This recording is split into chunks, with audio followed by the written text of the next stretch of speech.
Ayan, at luto na naman po ang aking pagkain para ngayong hapunan para sa aking dinner. Wow, ang sarap, yummy, 'di ba?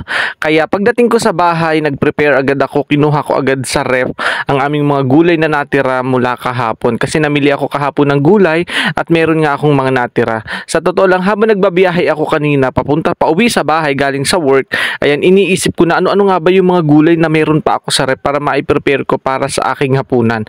At naisip ko nga meron pa nga pala akong kalabasa o yung squash na natira ko kahapon na hindi ko naman naluto, at siyempre meron pa rin akong natirang talong na hindi ko pa rin naluto, hindi ko naluto kahapon kasi tatlo lang yung ginamit ko. Kaya ngayon naisip ko na parang ang gulay na natira sa aking rep ay bagay para lutuin na pakbet. At siyempre para iba-iba naman yung klase ng luto na gulay na kakainin ko tuwing hapunan, kaya tamang-tama pakbet ang ating menu for today's video.